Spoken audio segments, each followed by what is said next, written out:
तुमको मनाऊं, आरत गाऊं प्यारे तुमको रिझाऊं। कुंज बिहारी तेरी आरत गाऊं,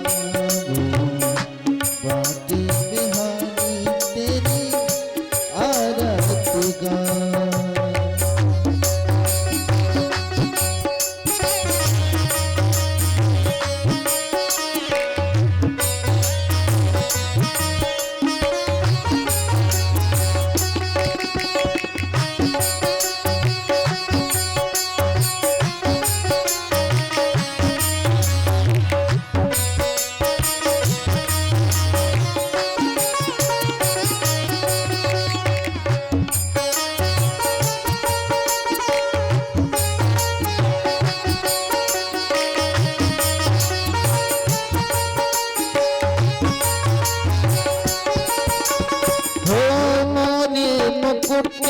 तेरे शीश पे सोहे मोरे मुकुट तेरे शीश पे सोहे। प्यारी बंसी कान्हा मेरा मन मोहे, प्यारी मुरलिया कान्हा मेरा मन मोहे। देख छवि में तेरी बलिहारी जाऊं, बांके बिहारी तेरी आरत गाऊं।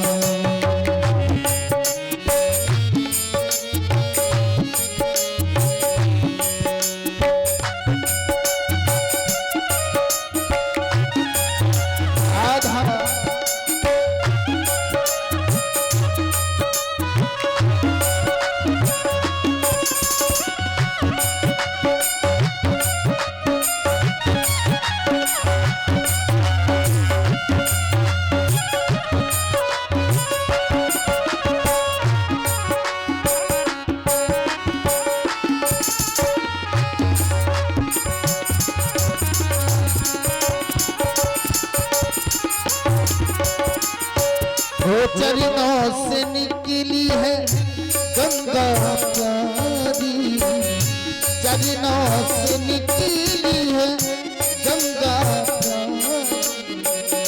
जिसने सारी दुनिया तारी, जिसने सारी प्यारी दुनिया तारी, उस चरणों में शीश नवाऊं, उन चरणों में शीश नवाऊं। प्यारी राधा रमण तेरी आरत गाऊं, ये बलिहारी तेरी आरत गाऊं।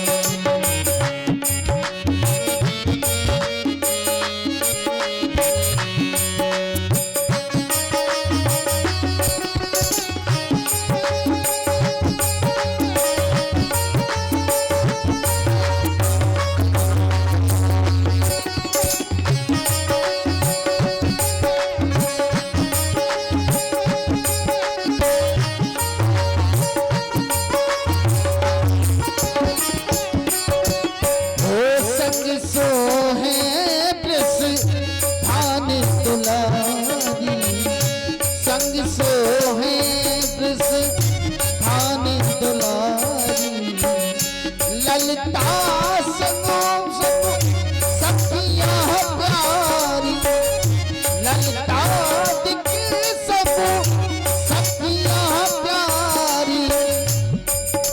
ओ पास सदा गावन पास सदा बिहारी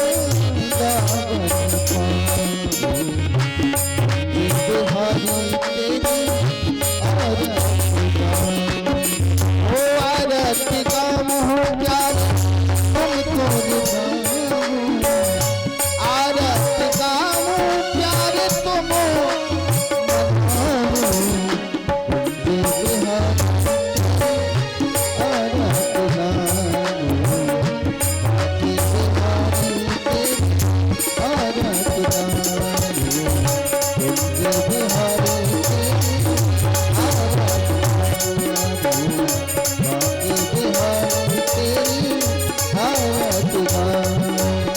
कर्पूरे गौरं करुणावतारं संसारे सारं भुजगेन्द्रहारं सदा वसन्तं हृदयारविन्दे भवं भवानी सहितं नमामि।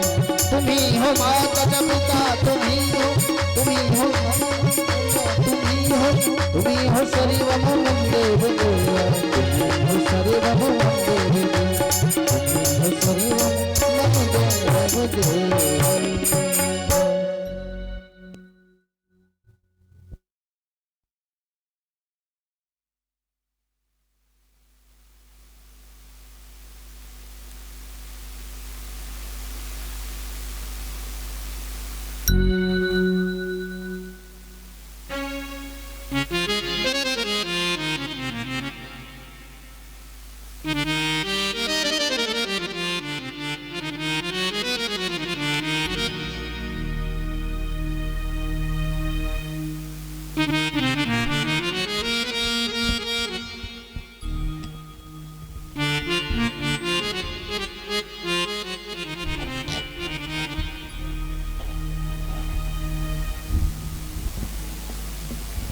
बोलिए वृंदावन के बिहारी लाल की, राधा वल्लभ सरकार जय हो।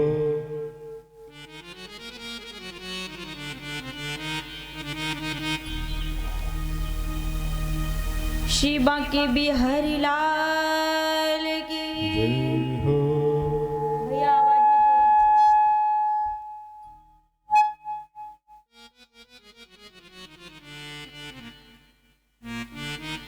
बैठ जाइए आप लोग।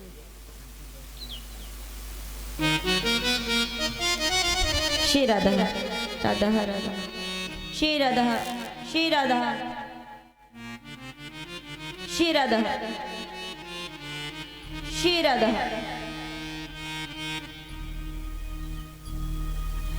श्री राधा श्री राधा।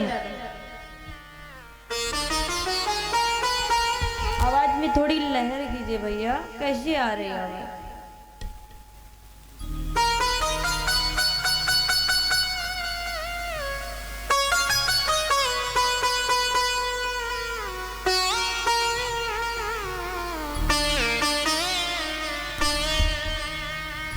और आवाज बढ़ो,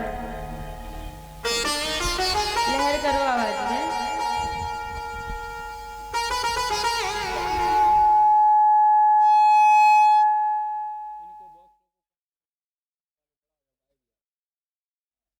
नहीं, इनकी ज्यादा आवाज नहीं, वहां से आवाज नहीं।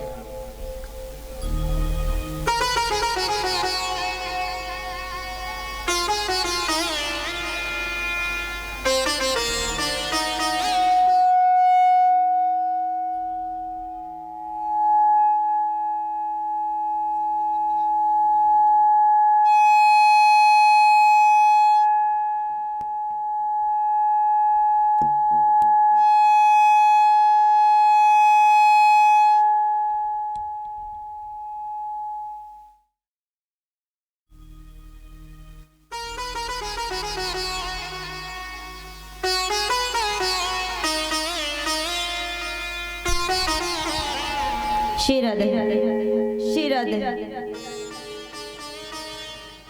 तब से लग रहा है मैक सुधरा नहीं है, वैसी का वैसी है। श्री राधे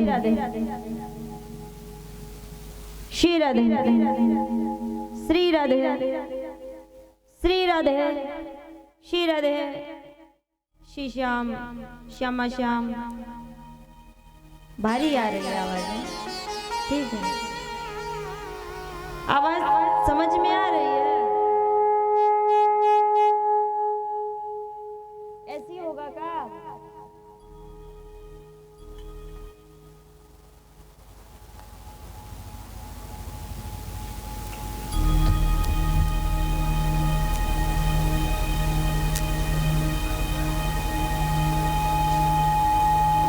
श्री राधे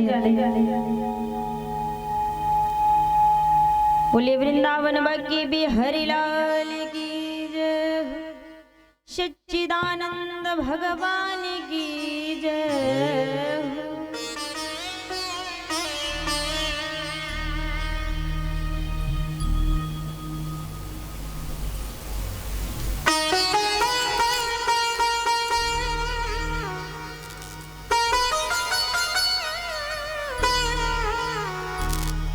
श्री राधे श्री श्याम श्यामा श्याम श्री राधे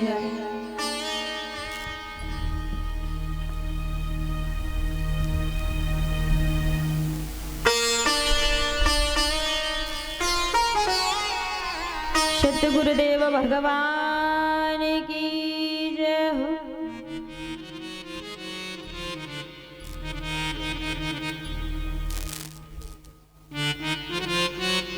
स्वस्ति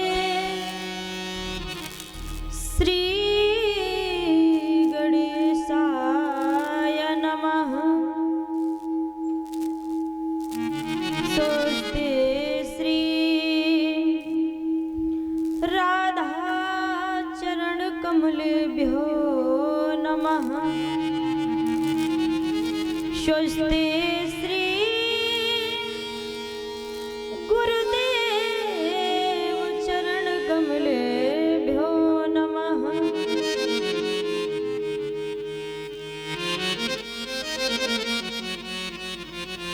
सच्चिदानंद रूपाय विश्वोत्पत्त्यादि हेतवे तापत्रय विनाशाय श्री कृष्णाय वयं नमः।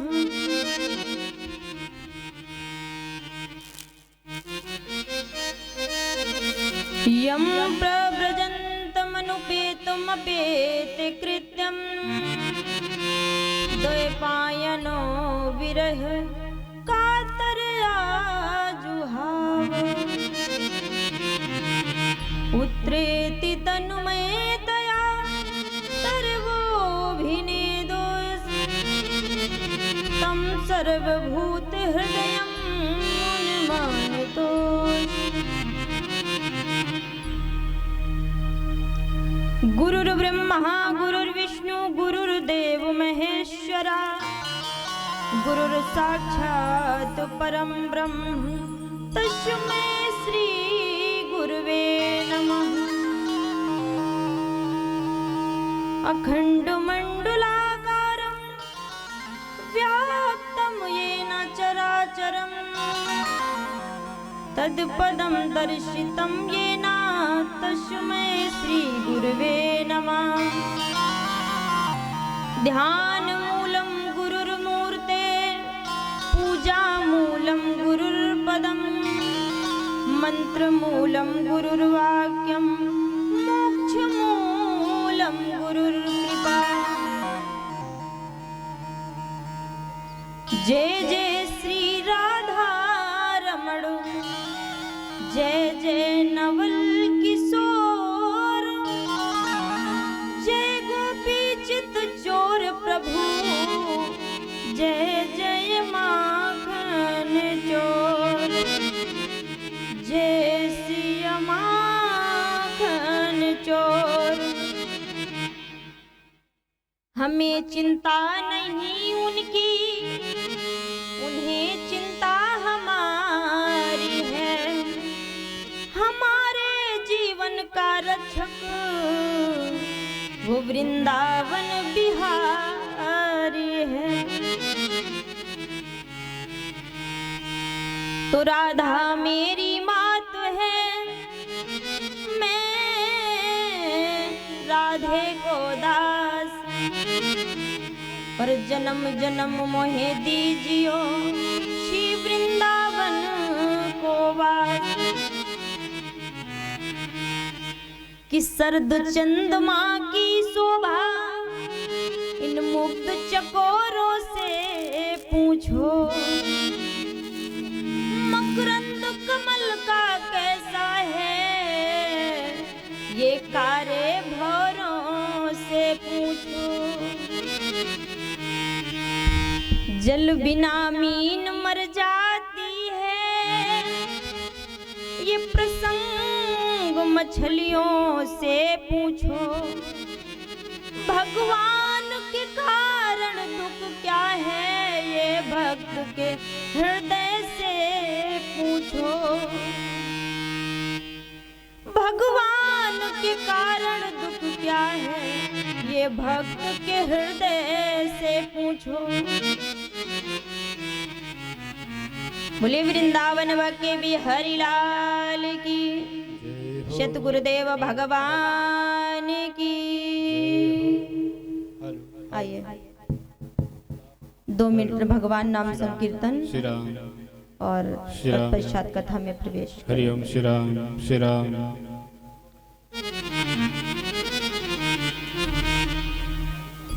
श्री राधे।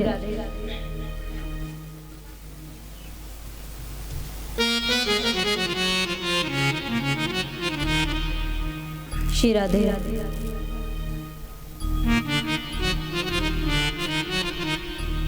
सखीरी है सखीरी सखीरी बांके बिहारी से हमारी लड़ गई अखियाँ।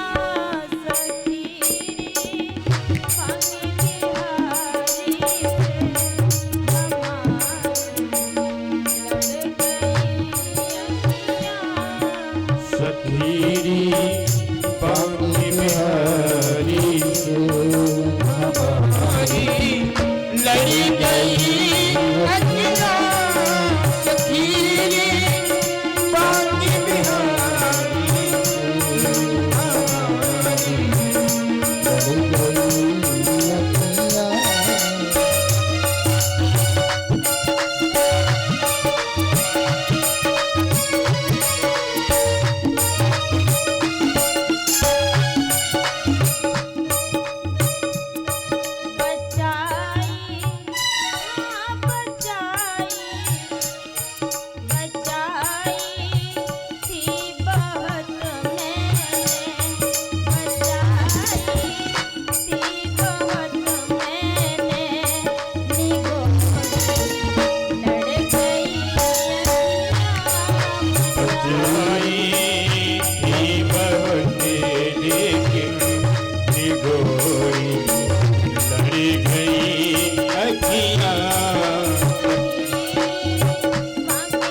बांके बिहारी से हमारी लड़ी गई अखियाँ। सखीरी बांके बिहारी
जाने क्या किया जादू की तकती रह गई अखियाँ।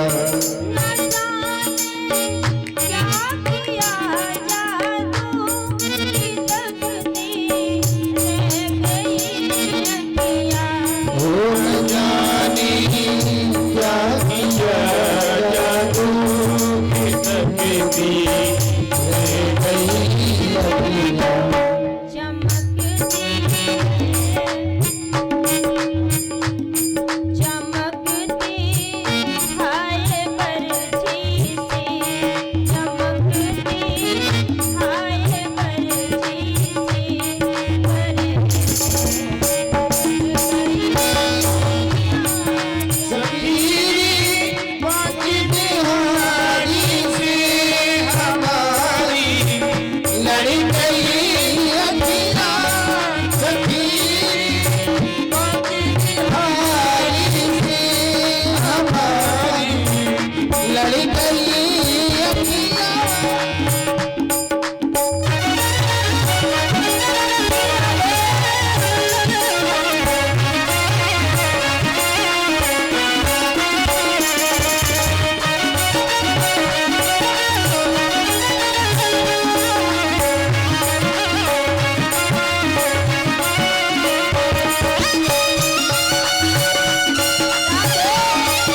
से यदि भरी चितवन मेरी आँखों में लाती है।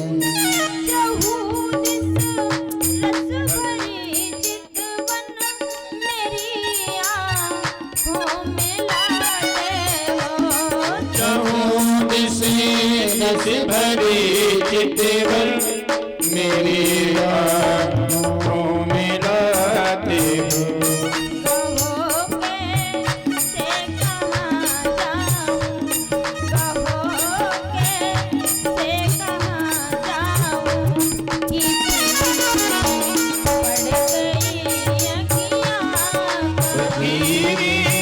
बाकी बिहारी से हमारी लड़ गई अखियाँ सखी।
तुम्हारे सिवा कोई और ना आएगा।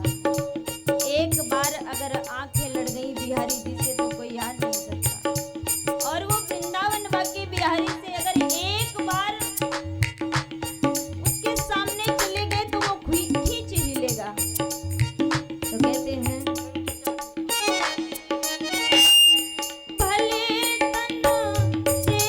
निकले प्राण मगर वो छवि ना निकले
लड़ी गई अखियां सखीरी बाकी बिहारी से हमारी लड़ी गई अखियां।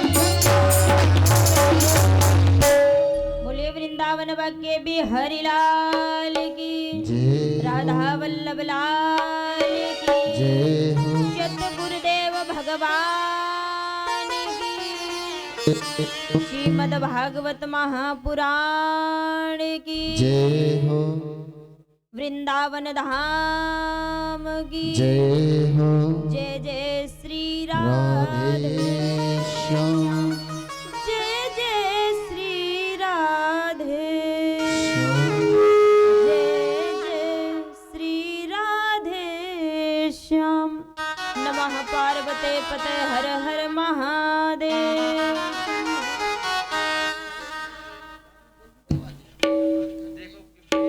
परम मंगलमय अखिलेश्वर अकारण करुणावरुणालय भक्त वांछा कल्पतरु तड़िंदित विनिंदित पीतांबरधारी श्री राधा माधव गोविंद के चरणों में इस दास का कोटि कोटि वंदन और प्रणाम है।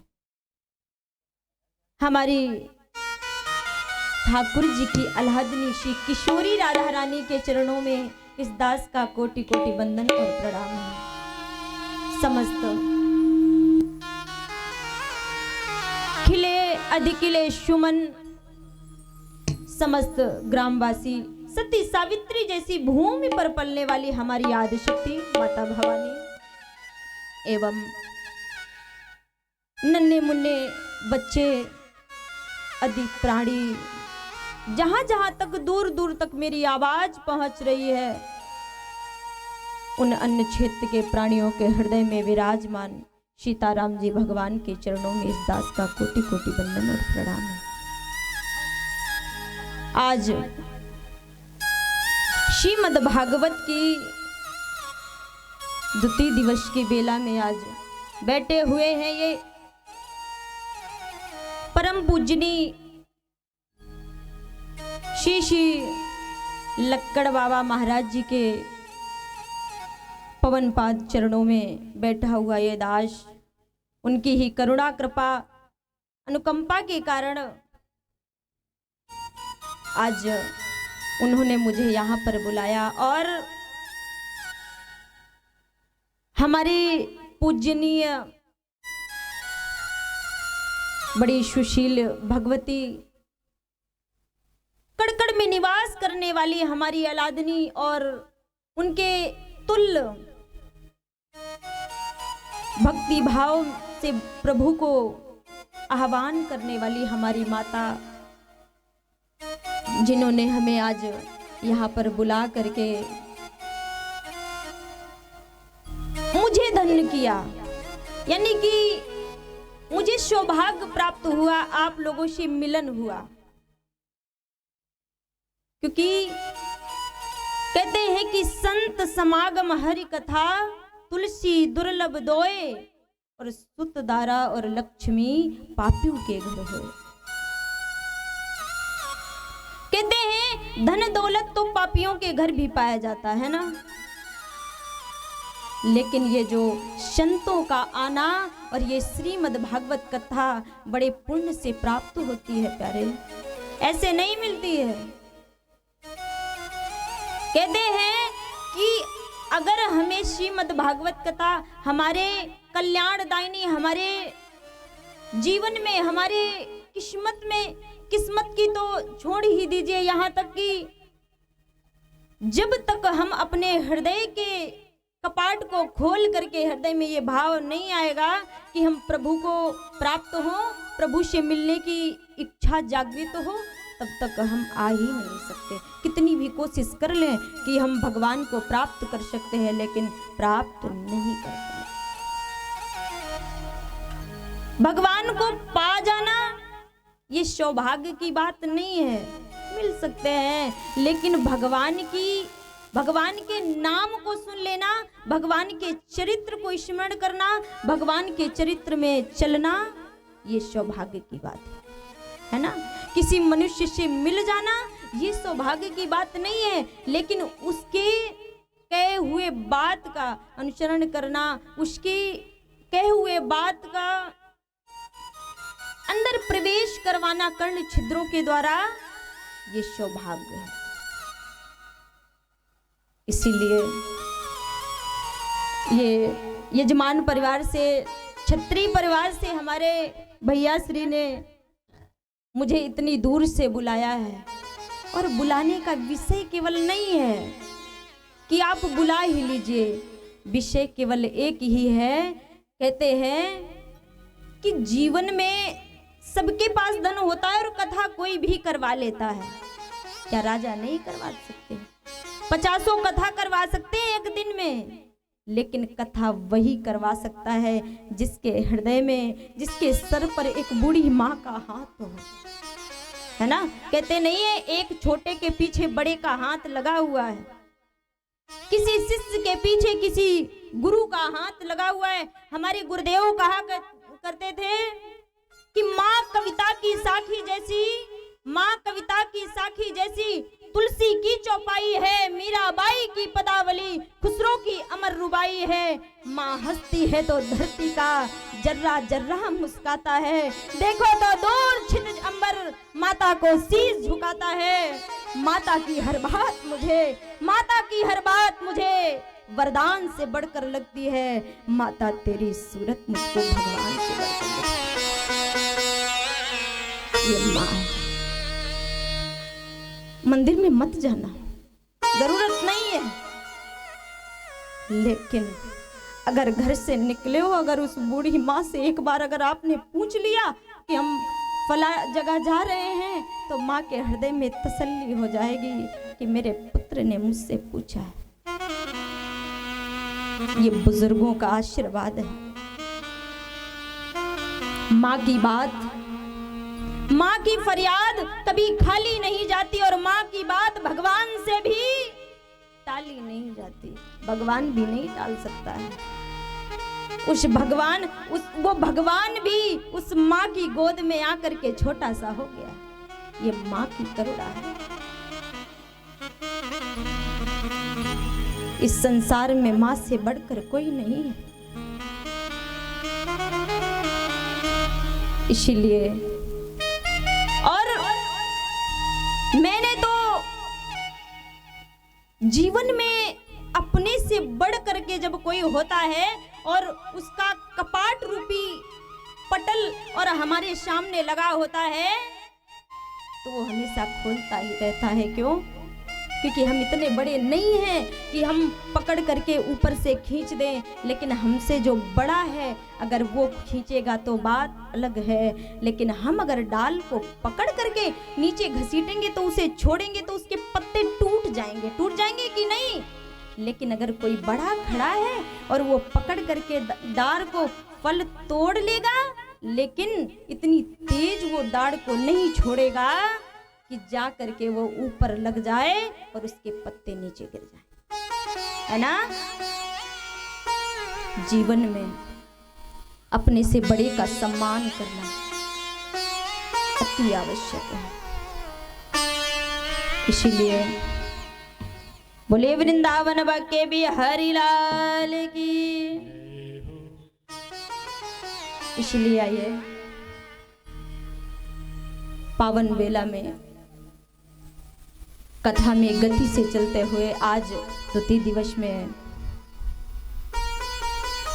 प्रथम दिवस की कथा कहाँ छोड़ के गए थे भाई? याद है किसी को? मालूम है किसी को? कहाँ छोड़ के गए थे? पता ही नहीं है किसी को। वैसे लोग खेड़ा वाले बड़े अच्छे हैं, किसी को पता ही नहीं है। महाराज तुम ही बताओ। अच्छा ठीक है, कल कथा चल रही थी, माता भक्ति और उनके पुत्र ज्ञान और वैराग्य का उदय हो गया। हमारे जीवन में अगर भक्ति है, उदय है, तो हम सब कुछ उदय कर सकते हैं। अगर हमारे जीवन में माँ है ना, तो हम सबको प्राप्त कर सकते हैं। क्यों? ज्ञान में तो नियम होता है कि हमें मंत्र पढ़ना है, तब भगवान को, ठाकुर जी को भोग लगाना है, लेकिन भक्ति में नहीं, प्रेम में नहीं। जहां पर प्रेम है वहां पर कोई नियम नहीं है। कहते प्रेम एक ऐसी चीज है जहां पर सारे बंधन मुक्त हो जाए। माता भक्ति का उदय हुआ। कहते हैं हम प्रभु का नाम इतना गाएं कि श्री बांके बिहारी ठाकुर जी स्वयं हमसे मिलने आ जाए। जिसका नाम श्री ठाकुर जी स्वयं गाते हैं वो कौन है? वो हमारी स्वयं किशोरी राधा रानी है। ठाकुर जी उनका नाम स्वयं गाते हैं, समझ रहे हैं? इसीलिए अच्छा एक बात और कहते हैं, जैसे आप ठाकुर जी से जीतना चाहें तो कैसे जीतेंगे? मुकदमा लगाना हो हमें ठाकुर जी के ऊपर। अच्छा कौन कौन लगाएगा मुकदमा? लगाएगा कोई? हम लगा देंगे, जिसको लगाना हो तो आ जाइए। ठाकुर जी के लिए एक ऐसा मुकदमा है जिसे हम लगा सकते हैं, एक ऐसी धारा है। यहाँ पर कौन सी पहले धारा चलती थी क्या, 74 75 हम तो जानते नहीं है भाई। देखो एक ठाकुर जी के ऊपर धारा लगा जा सकती है, कौन सी? राधा नाम की। राधा को उल्टा कर दिया जाए, धारा हो गया, हुआ कि नहीं? राधा नाम की धारा लगा दीजिए, ठाकुर जी आपके बस में हो जाएंगे। आप राधा राधा जपना शुरू कर दीजिए, लग जाएगी। कहते हैं प्रभु एक बात बताइए कि क्या कोई बहुत बुरा, जैसे कोई बहुत बड़ा पापी हो, उसका उद्धार हुआ है क्या? बोले हाँ क्यों नहीं, चलो आपको एक कथा सुनाते हैं। बोले सुनाइए प्रभु, कैसी कथा है परमात्मा? कहते हैं कि हम आपको एक कथा सुनाते हैं। श्री सुखदेव जी कहते हैं राजन,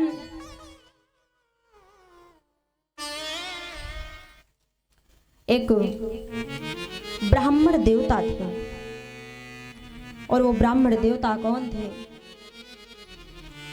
बोले जीवन में वो भले ही ब्राह्मण हो, ज्ञान है, हो सकता है ज्ञान, लेकिन यदि भक्ति नहीं है तो काम नहीं चलेगा। कि तुंगभद्रा तटे पूर्वम भूत भूतनमुत्तमम् यत् वर्णा स्वधर्मेण शत्रु सत्कर्मत्परः। तुंगभद्रा नदी के किनारे एक उत्तम नगर है बसा था। वहां के लोग बड़े धार्मिक थे। वहां पर एक महात्मा रहते थे जिनका नाम था आत्मदेव। आत्मदेव नाम था। देखिए नाम तो था आत्मदेव, आत्मा में रमण करने वाले, जिसे कोई चिंता नहीं है, आत्मदेव नाम था। लेकिन बुद्धि तो उनकी ऐसी बदल गई महाराज कि पूछिए मत।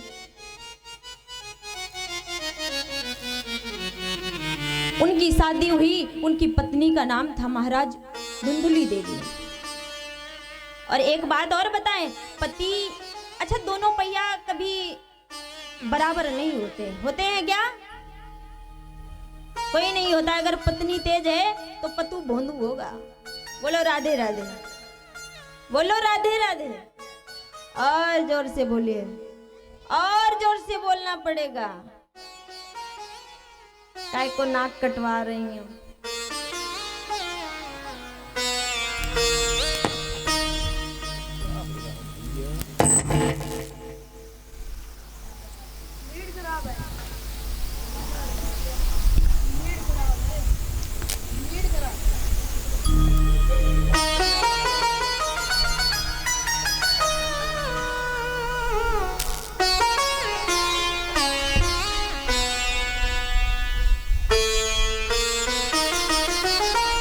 श्री राधे।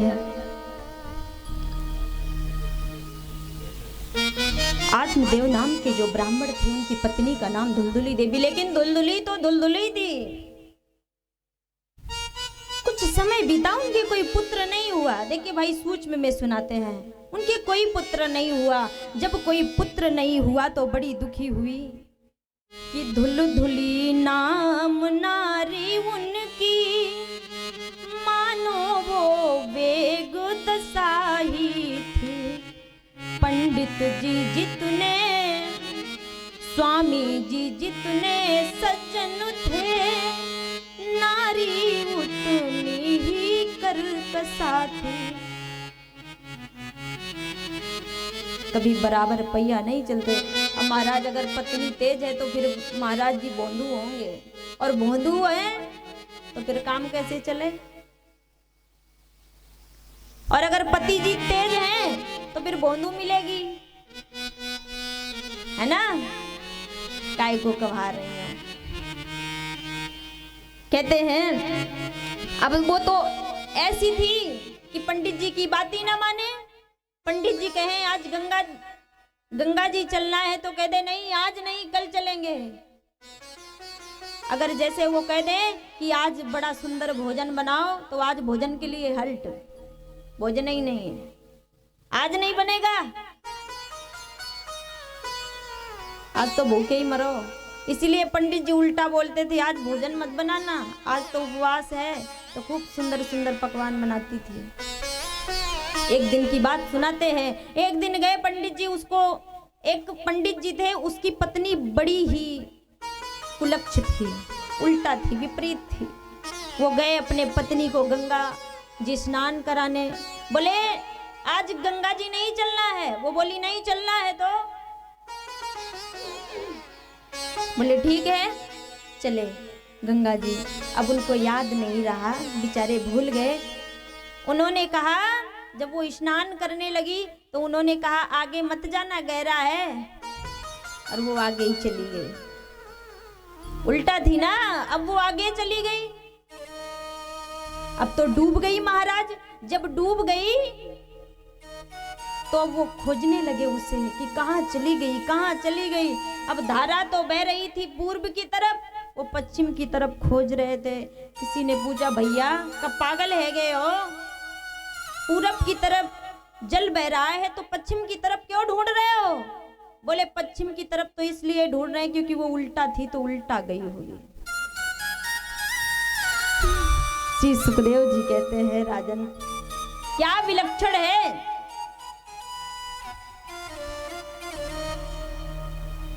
कहते हैं धुलधुली तो ऐसी थी महाराज। एक दिन क्या हुआ, उनके कोई पुत्र नहीं हुआ, बड़ी दुखी हुई, बहुत दुखी हुई। पंडित जी ने तो सोचा हमारा जीवन बेकार है, अब हम घर से निकल जाएंगे, कहीं कहीं चले जाएंगे। बोले कहाँ जाओगे, कहीं ना कहीं जाएंगे। और पता है वो ऐसी थी उनकी पत्नी कैसी कि जब तक वो एक आध बार परिवार में अगल बगल लड़ाई झगड़ा न कर ले तब तक उसका दिन नहीं कटता। लिखा तो यहां तक है लोकवार्ता क्रूर्या प्रयासो बहु जल्फिका। कैसी थी, बड़ी ही क्रूर थी। लोगों से बातें करने में उसका बड़ा मन लगता था। पंडित जी जब आए अगर पूछे कि कहाँ गई थी तो कहने लगती थी अरे वो फलानी पप्पू की मम्मी हमारी कंछुली ले गई थी, वही लेने गए थे। ऐसी थी। अब महाराज ने सोचा कि पुत्र तो हुआ नहीं, बेचारे घर से निकल गए। जब घर से निकल गए सब कुछ उन्होंने दान कर दिया लेकिन कोई पुत्र नहीं हुआ। कि सोना चांदी धेनु धन जो कुछ भी था पास दे डाला सब दान में, किंतु न पूजी आस। सब कुछ दे डाला, अगर हमारे किस्मत में नहीं है तो आ करके भी चला जाएगा महाराज, नहीं रहेगा। और जीवन तो बीता ही जा रहा है, बीता जा रहा है कि नहीं बीता जा रहा है। इसलिए कहते हैं कि अगर हम ये सोचे कि पुत्र हमको सुख देगा तो कभी नहीं देगा। सुख तो हमें अपने कर्मों से मिलेगा, हम कोई अच्छा कार्य करेंगे। किसी ने मुझे बड़ी सुंदर, जब हम एक बार ये कथा सुना रहे थे तो किसी ने बड़ी सुंदर बात कही थी कि बहुत बहुत कुछ जान के जाना है तुमको, बड़ी मुश्किल से पहचाना है तुमको।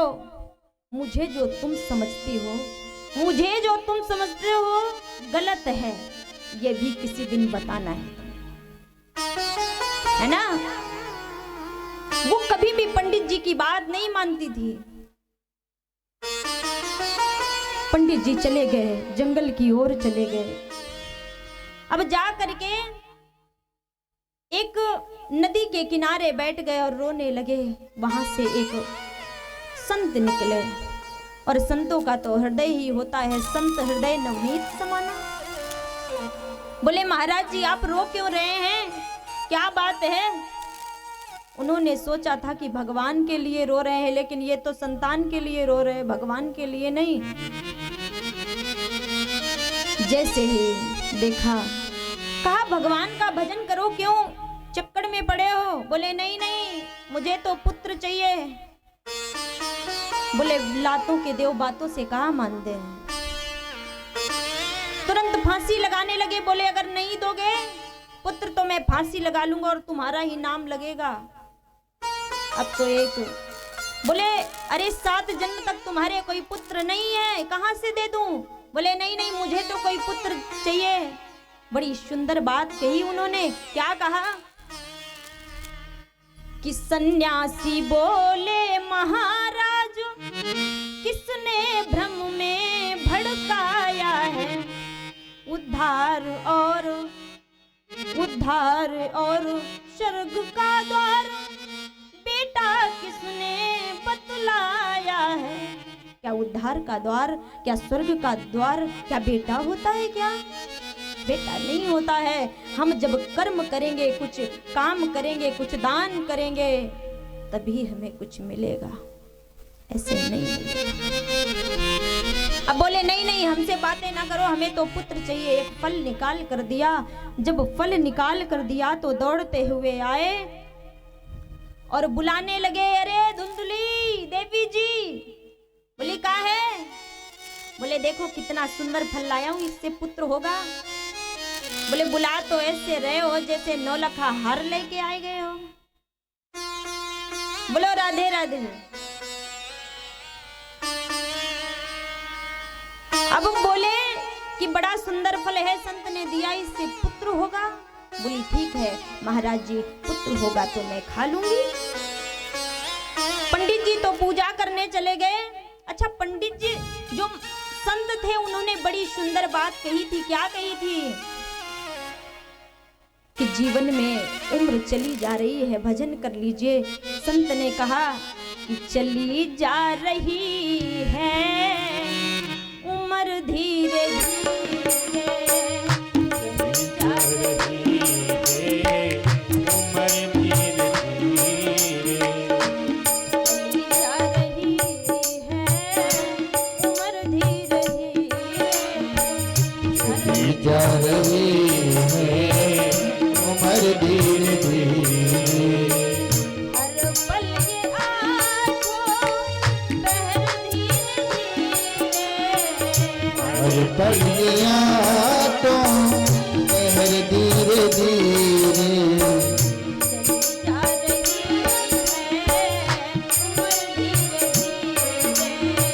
चली जा रही है उम्र धीरे धीरे, चली जा रही है उम्र धीरे धीरे।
वो बचपन भी आए जवानी भी आए बुढ़ापे का होता असर धीरे धीरे बुढ़ापे का होगा असर धीरे धीरे जा रही है उम्र धीरे धीरे चली जा रही है उम्र धीरे धीरे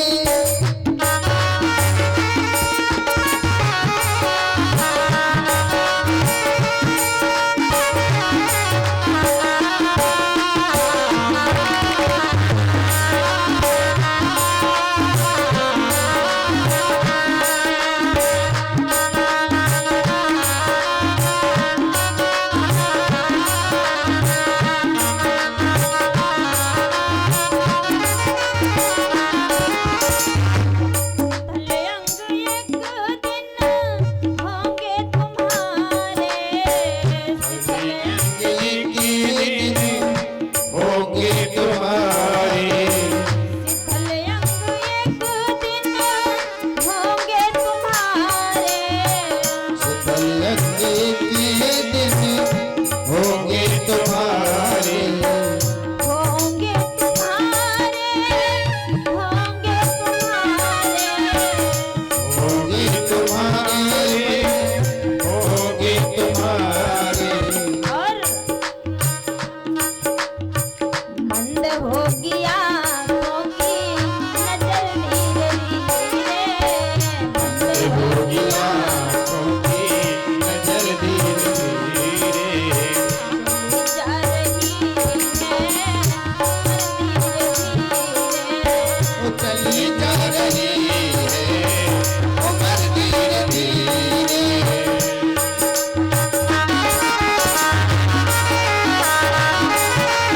जय हो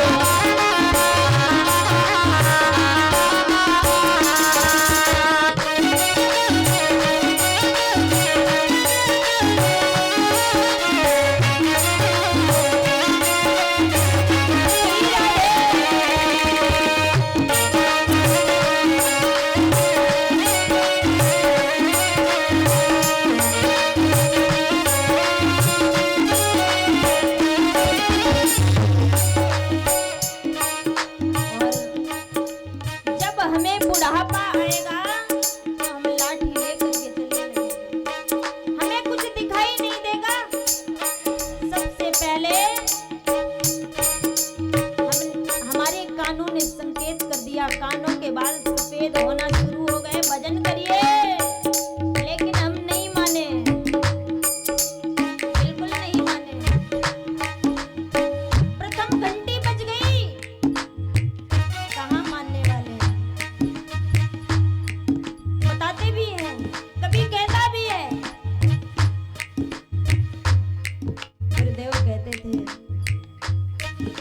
कि हम करते जाते हैं गलती पे गलती मगर माफ करती है रहमत तुम्हारी हम करते जाते हैं गलती पे गलती मगर माफ करती है रहमत तुम्हारी हम करते जाते हैं गलती पे गलती मगर माफ करती है रहमत तुम्हारी हम करते जाते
करे लाख कोशिश, करे लाख कोशिश, बदलती नहीं है ना आदत हमारी, ना आदत तुम्हारी। करे लाख कोशिश बदलती नहीं है ना आदत तुम्हारी, ना आदत तुम्हारी। करे लाख कोशिश बदलती नहीं है ना आदत हमारी, ना आदत तुम्हारी। हम तो जाते हैं गलती पे गलती, मगर माफ करती है रहमत तुम्हारी।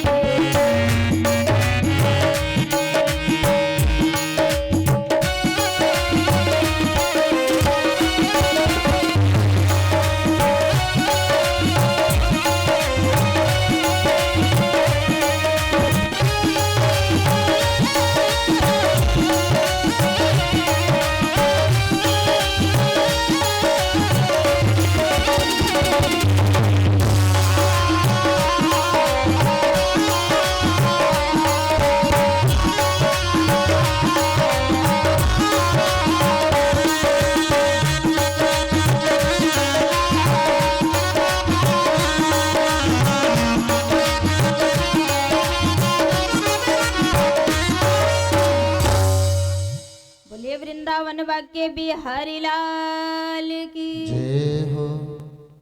चली जा रही है उम्र धीरे धीरे, हर पल ये आठों पहर धीरे धीरे। चली जा रही है उम्र धीरे धीरे, हर पल पल हर क्षण क्षण बीत रहा है, लेकिन ये दिमाग ऐसा है कि माया के सिवा कुछ दिखाई नहीं देता है ना।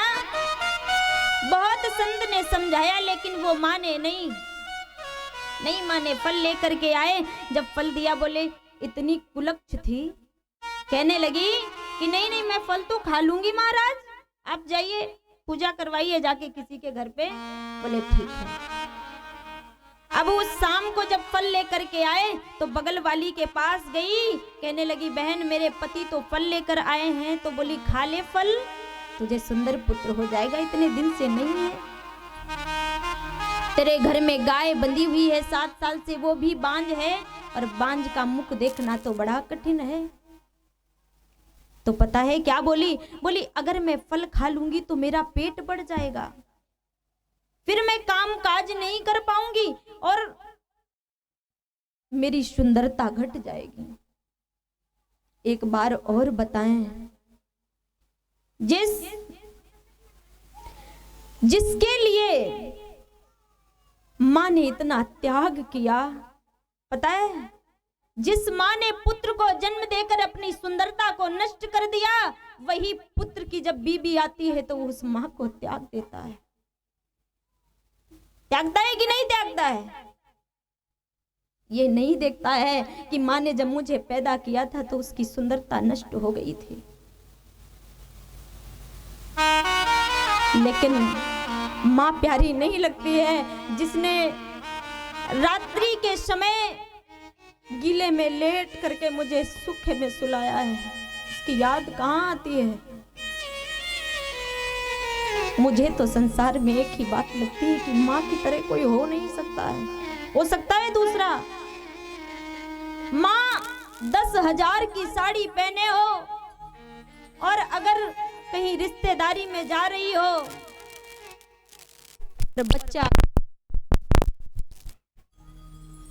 पुत्र अगर बाथरूम कर दे, लैट्रिन कर दे, तो वो 5,000 की साड़ी 10,000 की साड़ी अपनी देखेगी क्या? वो साहब करेगी। उस समय की याद नहीं आती है क्या? अगर याद आती हो तो एक ही बात कहते हैं, संसार को छोड़ देना पर माँ को मत छोड़िएगा। सबको आती है माँ, सबको माँ की याद आती है, सब जानते हैं, लेकिन जाने में भी अनजाना कर रहे हैं। माँ से बड़ा प्यारा कोई नहीं होता है। माँ पता है आपसे क्या सुनना चाहती है? माँ को धन नहीं चाहिए, माँ को वैभव नहीं आपका चाहिए, उसे कोई मतलब नहीं है। माँ को केवल ये चाहिए, क्या? माँ को केवल ये चाहिए कि एक बार पुत्र ये पूछ ले कि मैं करने क्या जा रहा हूँ। पुत्र नहीं पूछते हैं, पुत्र तो क्या करते हैं? अपनी पत्नी को लेकर के स्वयं होटल में खाते हैं, जाके माँ सूखी चबाती है।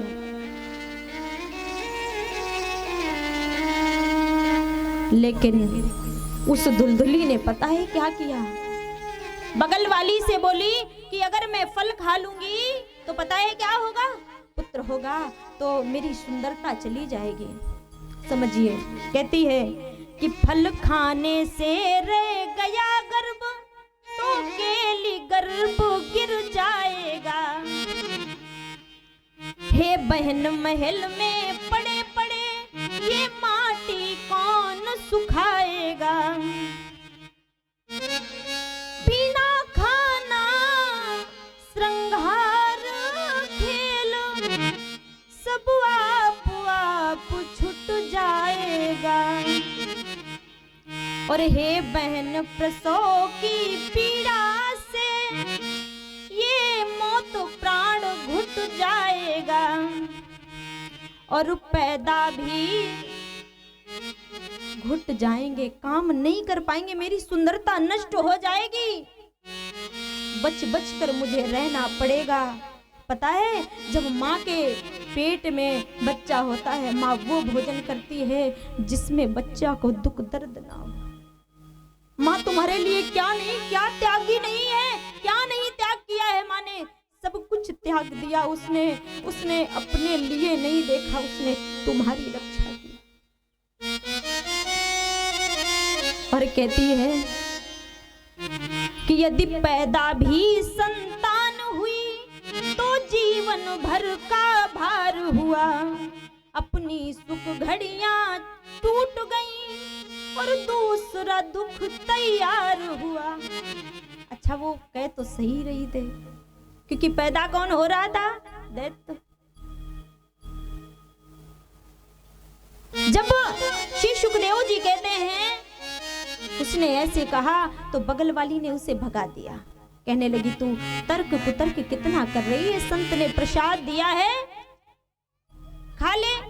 अगर पता है, अगर संत का कभी आपने अपमान किया है तो जीवन में कष्ट के अलावा कुछ नहीं मिलेगा। अगर वो संत का प्रसाद खा लेती तो क्या उसे कष्ट मिलता?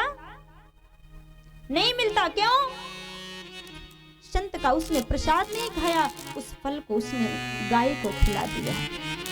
उसकी बहन आई, बहन ने कहा हमारे एक पुत्र होने वाला है।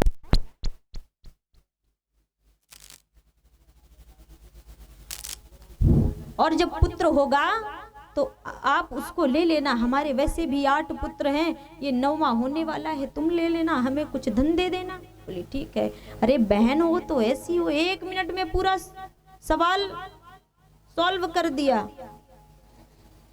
अब तो जब ये पेट में कपड़ा बांध कर रहने लगी, जब कपड़ा बांध कर रहने लगी, कुछ समय बाद उसकी बहन के पुत्र हुआ, और जब पुत्र हुआ तो वो दे गई। अब पुत्र पता है, देखिए कैसा हुआ, इतना पापी पुत्र हुआ। और वो जो गाय थी ना, उसके भी 3 महीने बाद एक पुत्र हुआ जिसका नाम गोकर्ण हुआ, और इसके पुत्र का नाम धुंधकारी पड़ा। किसी ने कहा कि पुत्र आपका नाम है महाराज जी आत्मदेव, तो इसका परमात्मा देव रखवा दीजिए। बोली नहीं, 9 महीने तक मैंने रखा है, मैं अपने नाम से उसका नाम रखूंगी। मेरा नाम है दुलदुली, उसका नाम होगा धुंधकारी। बोले ठीक है, रखवा दिया। अब जो गाय के पुत्र हुआ था उनका नाम गोकर्ण पड़ा। उनके कान तो गाय की तरह थे, लेकिन साथ शरीर मनुष्य की आकृति का था। देखिए, पुत्र वही है। एक बात बड़ी सुंदर सुनाते हैं। अच्छा, छुरी होती है, छुरी होती है, लेकिन वो दोनों के उद्देश्य अलग अलग होते हैं। जब कोई डॉक्टर चलाता है तो वो बचाने के लिए चलाता है, लेकिन कोई डाकू चलाता है तो प्राण लेने के लिए चलाता है ना। हमारे पास धन है, ठीक है, लेकिन कोई धन शराब में फेंक रहा है तो कोई धर्म के काम में लगा रहा है, लेकिन उद्देश्य क्या है? वो अपने जीवन को बनाने में लगा है और वो अपने जीवन को बिगाड़ने में लगा है। वो दैत्य की वृत्ति अपना रहा है और ये मनुष्यता दिखा रहा है। दिखा रहा है कि नहीं दिखा रहा है? पुत्र दोनों हैं, लेकिन उनके उद्देश्य अलग अलग हैं, उनके कर्म अलग अलग हैं। कैसे कि गोकर्ण सुबह से संध्या तक पूजन में समय बिताते थे, खल पापी दुष्ट दुराचारी वैश्याओं के घर जाते थे। इतना खल, इतना पापी हो गया, वैश्याओं के घर में जाने लगा। अब एक बात समझिए, जिस दिन बेटा नहीं था उस दिन भी ब्राह्मण देव कहाँ गए थे? वन में। आज पुत्र हो गया तब भी वन में ही जाना पड़ा। एक बात और बताएं, आप पाप की रास्ता जाएं या पुण्य की रास्ता जाएं, लेकिन जाना वहीं पड़ेगा, मुख वहीं दिखाना पड़ेगा कि एक दिन तो होगा जाना सरकार की गली में, एक दिन तो होगा।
कहते हैं किसी भी प्रकार से आप जाइए, लेकिन उस सरकार की गली में आपको जाना ही पड़ेगा, मुखड़ा दिखाना ही पड़ेगा। छुप कर कैसे निकल जाओगे? इसीलिए प्यारे, दुनिया में ऐसा काम करके मत जाना कि कोई ये कहे कि आज हमारे गांव का एक दैत्य चला गया। क्या चला गया? एक निशाचर चला गया, एक पापी चला गया, एक कुकर्मी चला गया। लोग क्या कहें? अरे भैया वो तो बड़े सज्जन थे भाई, वो तो हमारे घर से चले गए। सुधा बीज बोने से पहले काल कूट विष पीना होगा। अगर आप सुधा बीज बो रहे हैं, अगर पवित्रता की रास्ता चल रहे हैं, तो देखो आपको भाई कष्ट तो सहने ही पड़ेंगे, है ना। अगर आप धर्म का काम करवा रहे हैं तो आप किसी के द्वारे पर जाएंगे कि भैया कुछ दक्षिणा दीजिए, तो वो आपको कुछ ना कुछ बोलेगा, है ना, बोलेगा, जरूर बोलेगा। आप कोई कार्य करवा रहे हैं तो क्या कहेगा, बड़े बनते हो तो अपने आप से करवाओ, जाके दूसरे से क्यों मांगते घूमते हो, कुछ सहना पड़ेगा। अच्छा, आपने देखा होगा बबूल का बीज किसी ने देखा है क्या? देखे होंगे। बबूल का जो बीज होता है उसको जब हाथ में पकड़ा जाता है तो बड़ा चिकना लगता है कि नहीं लगता है? होता है। लेकिन जब वो जब पैदा होता है और जब बड़ा हो जाता है तो उसमें निकलते क्या है? कांटे निकलते हैं कि नहीं? जब आप बुरा कार्य करते हैं तो बड़ा सुंदर लगता है। अच्छा, एक बात और बता दें, ये मन एक ऐसी चीज है क्योंकि इसे दुर्गति भी तुम्हारी करानी है, समझ रहे हैं? इसीलिए ये ऐसा करता है। और आप उसके बीज को पकड़ेंगे, बड़ा सुंदर लगेगा। आप किसी गलत कार्य को करवाएंगे तो पता है मन क्या, बहुत अच्छा लग रहा है और करिए, लेकिन जब उसका परिणाम होगा फिर क्या होगा? उद्देश्य बड़ा बुरा होगा, फिर उसमें कांटे पैदा हो जाएंगे, फिर वो चुभेंगे कि किसे? तुम्हें ही चुभेंगे ना। इसीलिए कहते हैं अभी मान जाइए। आज जब वैश्याओं को घर में लाने लगा तो श्री सुखदेव जी कहते हैं कि हे राजन, जब वैश्याएं घर पे आने लगी तो उनके पिताजी बड़े प्रताड़ित होने लगे। पिताजी वन के लिए चले गए। इधर उनकी माँ थी धुलधुली, यहाँ तक कि सब कुछ बेच डाला उसने वैश्याओं के पीछे। केवल पूजा के बर्तन बचे थे, पूजा के बर्तन लेकर जाने लगा। माँ ने कहा तू पिताजी के पूजा के बर्तन भी नहीं छोड़े, वो भी लेके जा रहा है? क्यों जा रहा है पूजा के बर्तन लेके? कहने लगा इनको क्या करोगी, पिताजी तो चले गए। पूजा के बर्तन बेच आया। माँ रोने लगी, माँ को डंडे से मारने लगा, कहने लगा कि मुझे धन दीजिए। माँ कहने लगी कहाँ से धन दूं? अच्छा बेटा माँ से ही कहता है, पिता से नहीं कहता है ना। माँ बोली कि मैं कहाँ से धन दूं, तू सब कुछ तो बेच आया है उन वैश्याओं के कारण। बोला कहीं से दो, अगर नहीं दोगी तो मैं तुम्हें मार डालूंगा। माँ भी कुएं में जा करके गिर गई। बोली इससे अच्छा है कि मैं स्वयं अपने प्राण त्याग दूं। और जो महाराज गोकर्ण थे वो भी वन के लिए चले गए। बोले सब लोग तो समाप्त ही हो गए, हम ही बचे, हमारे ही नंबर है। चले गए। वैश्याओं को घर में लाने लगा, चोरी करने लगा। एक दिन राजा के घर में चोरी करके इतना सामान ले आया, वैश्याओं ने सोचा अगर पकड़े गए तो हमारा भी ये नाम लेगा, और अगर हमारा नाम ले लिया तो मारे हम भी जाएंगे। इसीलिए जब, और एक बात और बता दें, जब उसको रात्रि में ये बात जब सोच रही थी तो उसको चारपाई में बांध दिया, बांध करके मारने लगी। जब वो नहीं मरा तो पता है क्या किया? जलते हुए अंगार को उसके मुख में डाल दिया। एकदम वो झटपटा करके बोला क्या करती हो तुम, हमको क्यों मार रही हो? बोले मार इसीलिए तो मार रहे हैं। बोले हम तुमको खिलाते रहे? बोले इसीलिए तो मार रहे हैं क्योंकि तुम हमें खिलाते रहे। गुरुदेव बड़ी सुंदर बात कहते थे कि बनाया हार था जिसको गला अपना सजाने को, वही आज नाग बन बैठा हमें ही काट खाने को। आपने जिससे अति प्रेम किया है, जिसे अति प्रसन्नता दी है, आपको वही सबसे ज्यादा रुलाएगा, समझ रहे हैं? सबसे ज्यादा पीड़ा होगी वो आपको सबसे ज्यादा पीड़ा देगा वही। एक बार की बात है, लकड़ी में दीमक लग गए। क्या लग गए? दीमक जानते होंगे आप लोग, दीमक लग गए। जब दीमक खा खा करके उसको खोखला कर दिए, लेकिन अंत में लकड़ी का जवाब क्या था? बोले लगाव ज्यादा है। समझो, प्रेम के कारण खोखली हो गई, लेकिन उसका जवाब एक ही निकला, बोले लगाव ज्यादा है।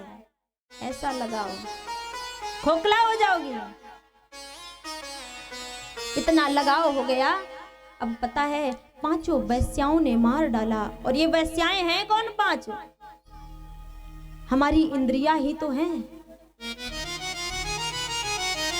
ये हमारी इंद्रियां ही हैं जो हमसे उल्टा सीधा काम करवाती हैं। हमारी आंखें देखती है किसी गलत कार्य को, फिर वैसा ही मन कहता है वैसे ही करो, है ना।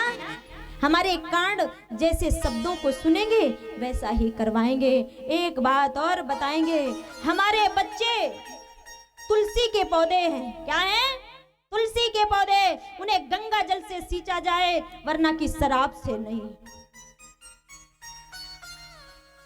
शराब से हम लोग सींच रहे हैं, बच्चों को टीवी पिक्चर दिखा रहे हैं। कभी ये समझाया है? जन्म लेते ही बच्चों को कभी ओम गणेशाय नमः सिखाया है क्या? कभी नहीं सिखाए हो, कभी नहीं बताए हो, और अलग से फोन और बचपन में पकड़ा देते हैं। इतनी साइंस बदल गई, परमात्मा को भी भुला दिया। अगर तुमने किसी धर्म कार्य के लिए तुलसी के पौधों को अगर आपने शराब से, व्यभिचार से सींचा है, तो फिर वो व्यभिचार ही करेंगे। साइंस इतनी बदल गई, माताएं तो ऐसा करती हैं। अगर साइंस को इतना अगर आप ऊपर से लेंगे, अपने ऊपर हावी करेंगे, तो वो इतना हावी हो जाएगी कि आप गलत रास्ता जाएंगे। इतनी ज्यादा साइंस को मानते हो, तो फिर कोक में इतनी जब साइंस बढ़ गई है, तो आईफोन अंदर ही दे दिया करो, गर्भ में ही भिजवा दिया करो, क्योंकि इतनी साइंस बढ़ गई है ना। मुझे परमात्मा भूल गए। हम क्या कहते हैं, भगवान याद नहीं करते। भगवान ऐसे याद करेंगे क्या?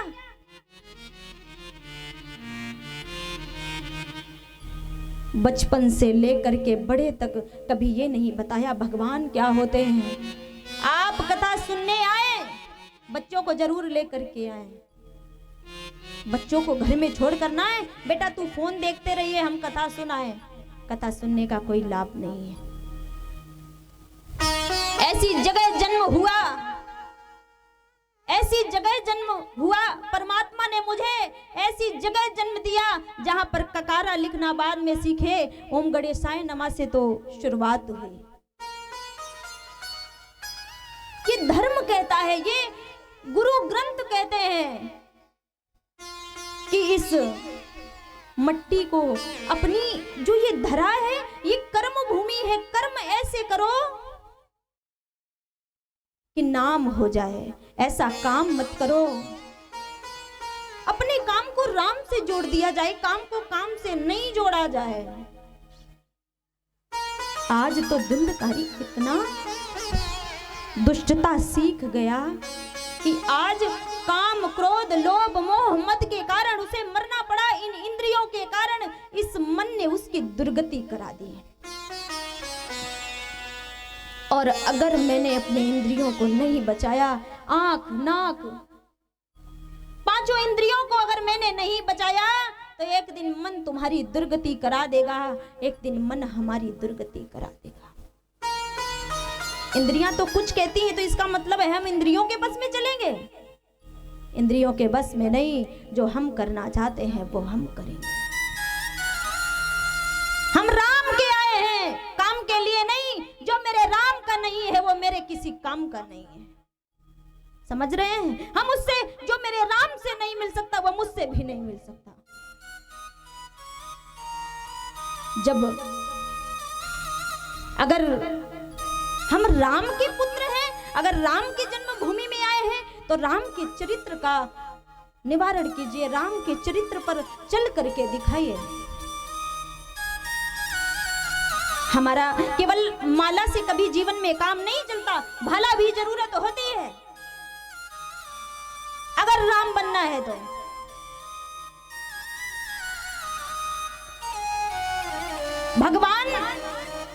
भगवान केवल बांसुरी नहीं बजाते हैं, केवल बांसुरी उन्हें बजाना नहीं आता है। कृष्ण चक्र भी चलाता है, केवल बांसुरी नहीं बजाता, उसे चक्र भी चलाना आता है। जब वो चक्र चलाता है, चक्र चला करके दुष्टों का वध कर देता है, और दुष्टों को वध करने के बाद बांसुरी बजा करके कहता है अब आनंद की नींद को सो जा। केवल माला से काम नहीं चलता। कभी कभी शस्त्र भी उठाने पड़ते हैं अपने पुत्रों को अच्छा बनाने के लिए। पुत्र गलत कर रहा है, आप उसे मना नहीं करेंगे तो वो गलत रास्ता तो जाएगा ही। श्री सुखदेव जी कहते हैं आज वो गलत रास्ते चला गया उसी माँ पिता के कारण, क्योंकि अकेले था ना। एक पुत्र होने के कारण माता पिता ने कुछ कहा नहीं कहा। आज कुछ नहीं बोले माता पिता, इतनी दुष्टता बढ़ गई। राम कृष्ण के देश में रहते हो, कहीं और नहीं रहते हैं। अपने अतीत में झांक कर देखिए। गुरुदेव कहते थे कि जिगर को चीर कर देखो, हजारों गम निकलते हैं, कहीं ज्यादा निकलते हैं, कहीं पर कम निकलते हैं। कहीं बजती है शहनाई और कहीं मातम निकलते हैं। कहीं पर जन्म होता है, कहीं पर दम निकलते हैं। समय तो हर तरीके का है, लेकिन हमें अपने हिसाब से चलना है। आज उनके प्राणों को ले लिया और गाड़ करके चली गई, मट्टी में डाल दिया। और एक बात बता दें, ये अपने राम की पद्धति नहीं है कि किसी को गाड़ दिया जाए। नहीं, ये राम की पद्धति नहीं है, ये तो काम की पद्धति है। राम की पद्धति है, आपने हवन करवाया है, उस राख को तक ले करके आप गंगा जल में डालिए जाके। गाड़ने वाला विषय नहीं है, समझ रहे हैं? गाड़ने का विषय आया कहां से?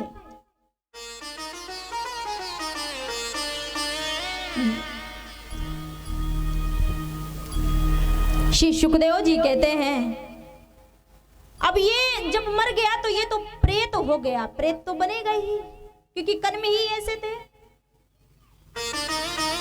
जब प्रेत बन गया, उधर मां भी मर गई, पिताजी वन की तरफ चले गए। गोकर्ण जी ने पिता को समझाया, पिताजी इस संसार को छोड़िए, ये संसार है। और जिस प्रकार से पिताजी आप संसार को ऐसे छोड़ दीजिए, आप किसी गाड़ी में बैठे हुए हैं और गाड़ी में बैठे बैठे कोई आपको मिला और आप उससे मिल गए, कोई बात नहीं, लेकिन आप उससे इतना प्रेम मत कर लीजिए कि छोड़ना ही ना चाहे। आपका समय आ गया और आप उसे छोड़े ना। आपकी उतरने का स्टेशन आ गया, आप उससे इतना मोह बांध लिए कि छोड़ ही नहीं पा रहे हैं। काला टीटी आएगा और निकाल करके आपको धक्का मारकर बाहर फेंक देगा। इसलिए धक्का मारने वाला काम ना कीजिए, अपने मन से अपनी तैयारी कर लीजिए। चले गए वन की ओर। इधर गोकर्ण जी आए। गोकर्ण जी जब सोचे कि चलो अब घर पे कोई नहीं है, तीर्थाटन करके जब लौटे तो देखा कि रात्रि में अपने घर में विश्राम कर रहे थे। जैसे ही विश्राम किया तो रात्रि में उनको स्वप्न आया, कभी गधा बन जाता, कभी भालू बन जाता, कभी बंदर बन जाता, लेकिन बोल नहीं पाता है। बोले आप कौन हैं? अब हाथ हिलाता है, बोल तो पाता ही नहीं है। जल को लेकर के गायत्री मंत्र का जाप किया। एक दिव्य रूप में प्रकट हो गया। जैसे ही दिव्य रूप में प्रकट हुआ, बोले तू कौन है? बोला मैं तो तुम्हारा भाई हूँ। बोले तू यहाँ क्या कर रहा है? बोले मैं प्रेत योनि में उत्पन्न हो गया हूँ, क्योंकि मैंने ऐसे कर्म ही किए हैं। अब उन्होंने कहा कि आप अपने स्थान पर बैठिए जाके, कल मैं आपको कोई ना कोई ऐसा कार्य करूंगा कि आपकी मुक्ति हो जाए। उन्होंने सबसे पूछा, लेकिन उन्हें कोई नहीं बताया। सूर्य की गति को रोक करके भगवान सूर्य से पूछा। उन्होंने कहा श्रीमद् भागवत कथा करवाइए। गोकर्ण जी महाराज ने श्रीमद् भागवत कथा कराने के लिए कहा। श्री सुखदेव जी कहते हैं, हे राजन, जब उन्होंने श्रीमद् भागवत कथा करवाई तो सभी लोग आए। 7 दिन श्रीमद् भागवत कथा हुई। जब 7 दिन कथा हुई प्रथम दिवस की कथा हुई। अब भाई प्रेत था तो वो तो बैठ तो सकता नहीं था, 7 गांठ का एक बांस लगाया गया। प्रथम दिवस की कथा हुई, बांस का पहला गांठ फूट गई। दूसरे दिवस की कथा हुई, तीसरे, ऐसे सप्तम दिवस की कथा हुई। 7 गांठें जब फूट गई, एक दिव्य रूप में प्रकट होकर जय जयकार करने लगा। बोले ये कौन है? बोले ये तो मेरा भाई धुंधकारी। बोले हाँ मैं वही हूं। बोले ऐसा? बोले सब लोग कथा सुन रहे थे, किसी और को तो मुक्ति प्राप्त नहीं हुई, इसे स्वयं भगवान लेने आ गए, भगवान के पार्षद लेने आ गए। बोले ऐसा नहीं है, जो जिस भाव से आएगा उसे वही तो मिलेगा कि नहीं मिलेगा। और एक बात और बता दें कि आप जब भी यहां से जाएंगे, कुछ भी जाने वाला नहीं है, केवल जाएगा तो धर्म ही जाएगा।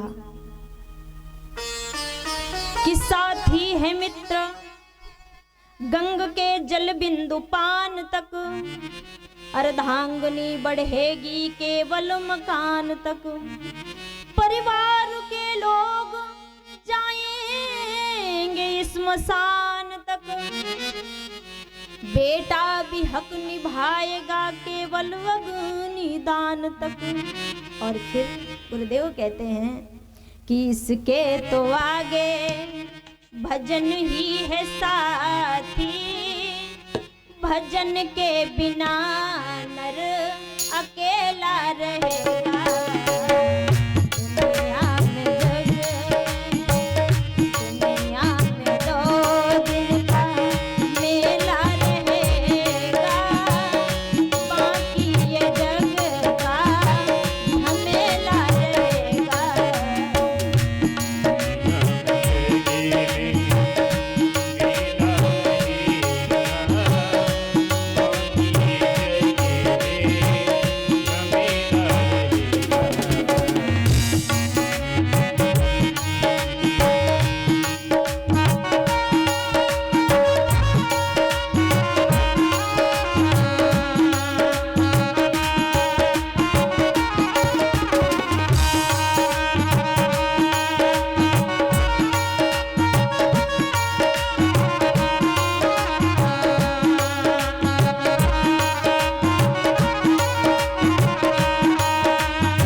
के बिहारी लाल की। कहते हैं सच्चे जो आशिक वो बहकाए नहीं जाते, सच्चे जो आशिक वो बहकाए नहीं जाते। खुशी खुशी से फांसी में चढ़ते हैं, चढ़ाए नहीं जाते। भगवान के जो आशिक है ना, उनको कोई समझाने नहीं आता है। हमें जिस रास्ते पर जाना है तो हम चले ही जाएंगे। देखो, जो संसार के लिए रोए उसको तो समझाया जाता है, लेकिन जो भगवान के लिए रो रहा है उसे कौन भला समझा सकता है, बताइए। श्री सुखदेव जी कहते हैं इसका उद्धार हो गया। जब उद्धार हो गया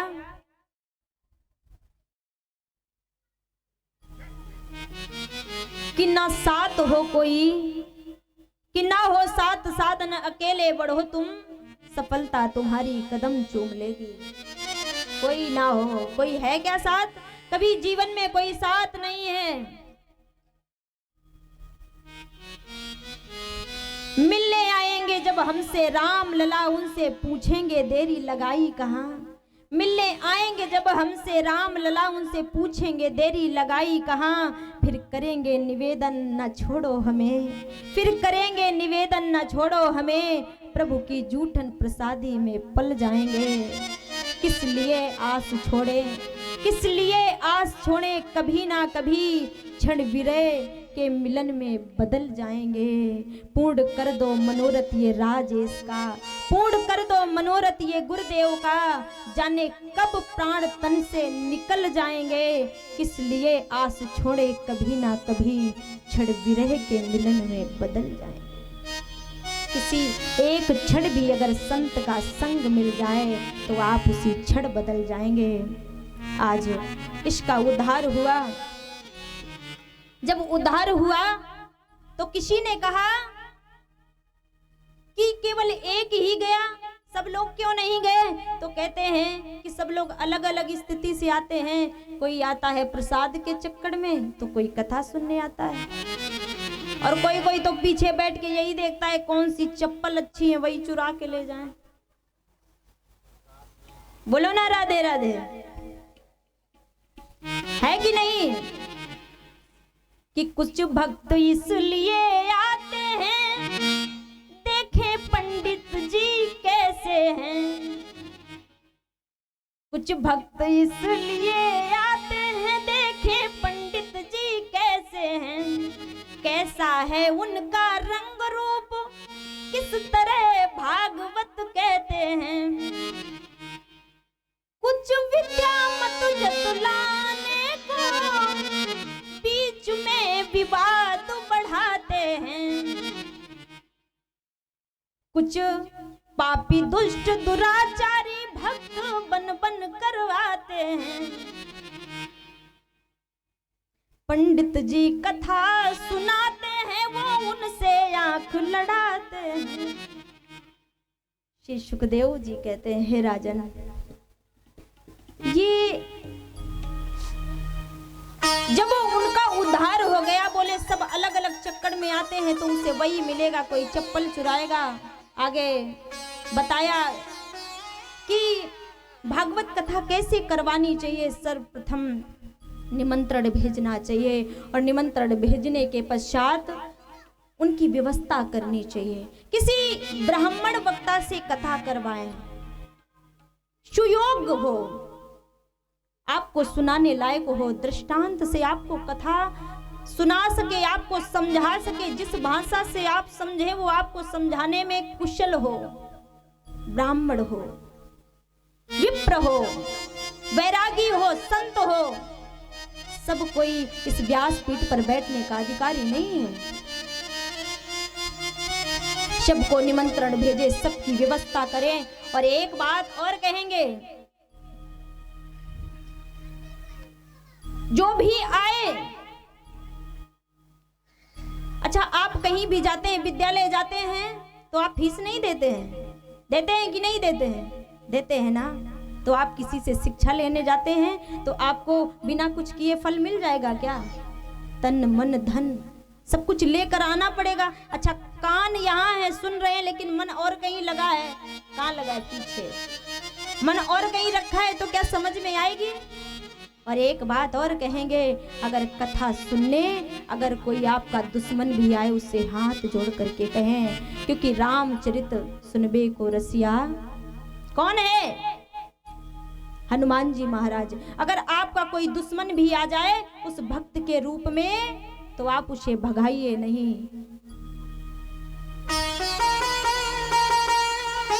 इसी प्रकार से कहते हैं कि जो भी आए उसे आसन पर बैठा लिए और व्यास जी का पूजन करिए। उनके समस्त आए हुए श्रद्धालुओं का पूजन करना चाहिए, सुयोग से बैठालना चाहिए, उनकी व्यवस्था करनी चाहिए। लिखा तो यहां तक है कि सोने का सिंहासन बनवा करके व्यासपीठ पर विराजमान करना चाहिए।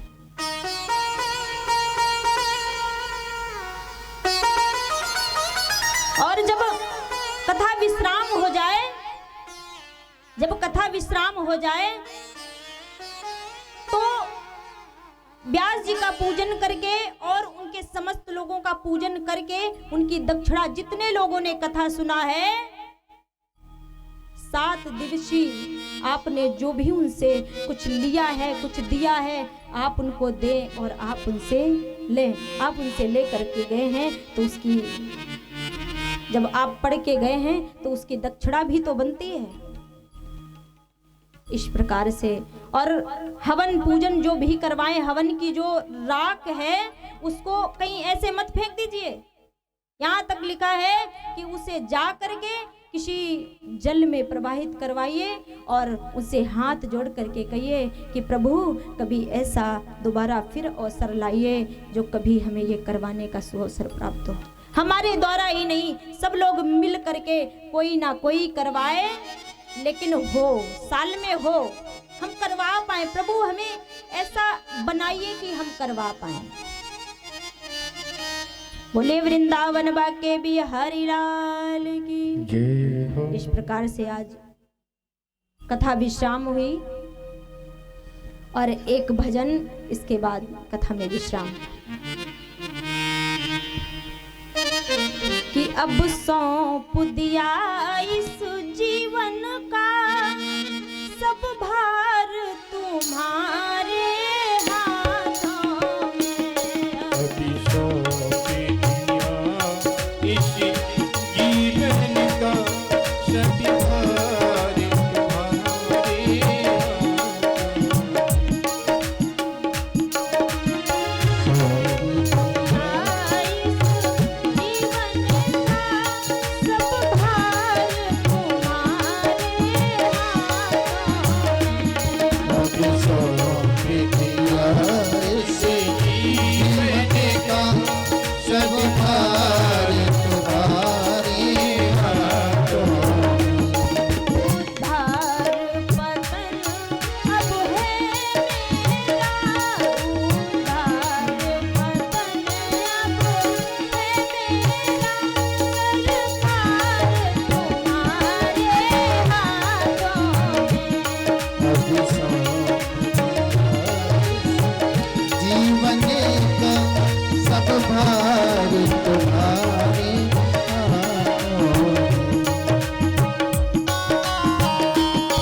हमें नरे हैं तुम्हें नारायणी हो।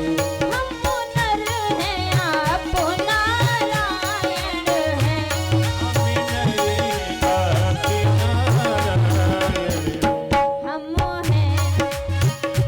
हम हैं संसार के हाथों में।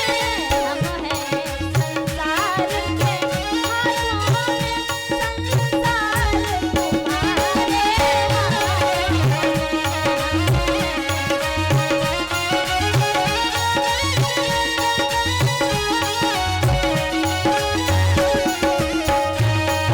तुम्हारे धार बदन अब है मेरा सरकार तुम्हारे हाथों में।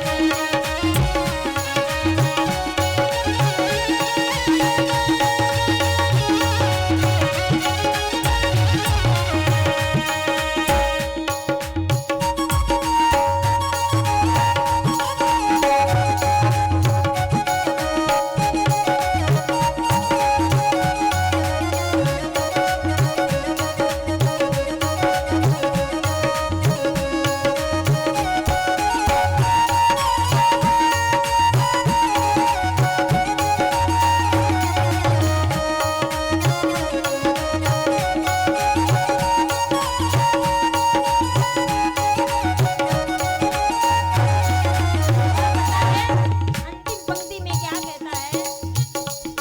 कौन कहता है? कौन कहता है हम तुम्हारे बिना रह नहीं पाएंगे? कौन कहता है हम तुम्हारे बिना रह नहीं पाएंगे? हम तो दरिया हैं, समंदर में उतर जाएंगे, तुम तरस जाओगे एक एक बूंद को। हम तो प्रेम के बादल हैं, किसी और पर बरस जाएंगे। क्या है? हम तो प्रेम के बादल हैं, किसी और पर बरस जाएंगे। अंतिम पंक्ति में कहता है प्रभु, बहुत समझाया गया कि तृग बिंदु बनाया करते हैं। गीत बनाया करते हैं।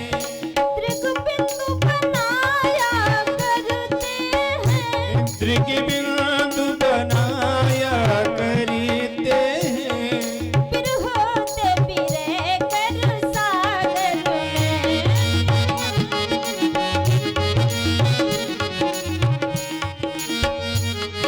अच्छा, किसने बिहारी जी को 7 दिन के लिए अपने आप को सौंप दिया? और लोग कह रहे हैं अभी घर में जाके रोटी भी तो बनानी है। अरे रोटी बनाइए, लेकिन परमात्मा के लिए कुछ समय तो समर्पित कीजिए। तृग बिंदु बनाया करते हैं। तृग बिंदु बनाया करते हैं। फिर होते फिरे कर सागर में।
उद्धार पतन अब है मेरा, सरकार तुम्हारे हाथों में। बोले वृंदावन वाके बिहारी लाल की जय, जय राधा रानी सरकार की जय हो, सच्चिदानंद भगवान की जय हो, सतगुरुदेव भगवान की जय हो, श्रीमद् भागवत महापुराण की जय हो, जय जय श्री राधे, राधे श्याम, जय जय श्री राधे, राधे जय जय श्री श्री राधे। राधे श्याम, नमः पार्वते पते हर हर हर हर महादेव महादेव। शंभु।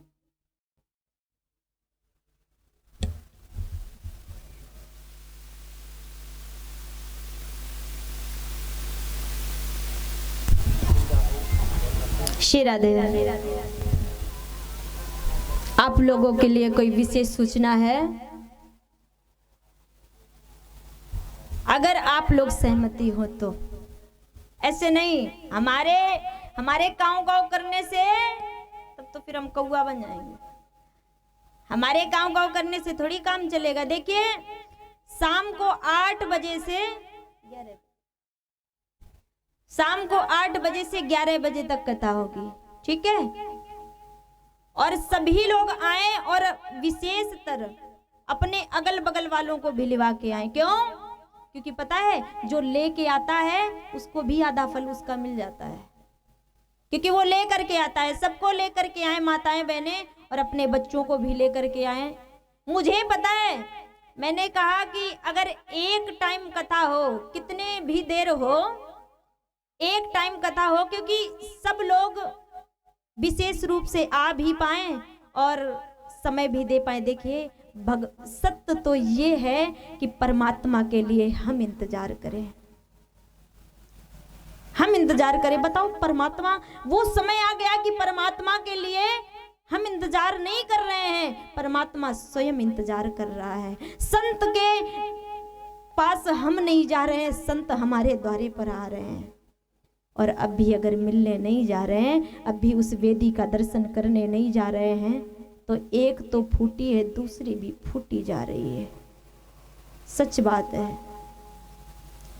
पहले वो समय था कि पुत्र पैदा होते थे, कोई परिवार में कोई गर्भ स्त्री होती थी तो संत के पास जाती थी और संत से मिलने लोग जाते थे। लेकिन आज घर घर लोग आ रहे हैं, घर घर व्यास आ रहे हैं, घर घर परमात्मा भेज रहा है, लेकिन फिर भी हमें समय नहीं है और वो कभी नहीं मिलेगा। इसलिए जैसे आप लोग सहमति हो तो एक टाइम कथा हो और बढ़िया विशेष रूप से अच्छे से, क्योंकि सब लोग कहते हैं कष्टमय है, कष्टमय है, तो मुझे लगता है कि देखिए किसी को कष्टमय ना हो। आप लोगों को कैसा लगता है दोनों टाइम? आप भी तो नहीं रहे हैं सब लोग।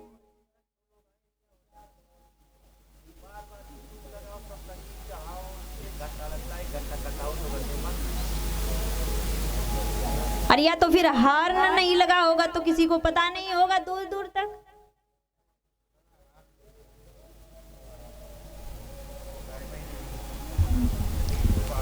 देखिए शाम को ठीक रहेगा, है ना। सब लोग आइए 7 से 11 जितने टाइम तक हो सके।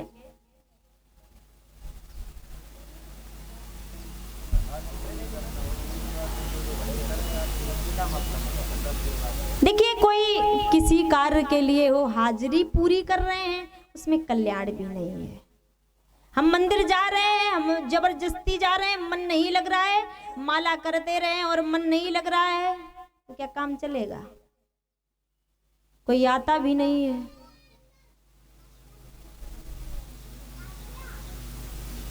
और फिर जैसी आप लोगों की मर्जी हो। अच्छा शाम को देखते हैं।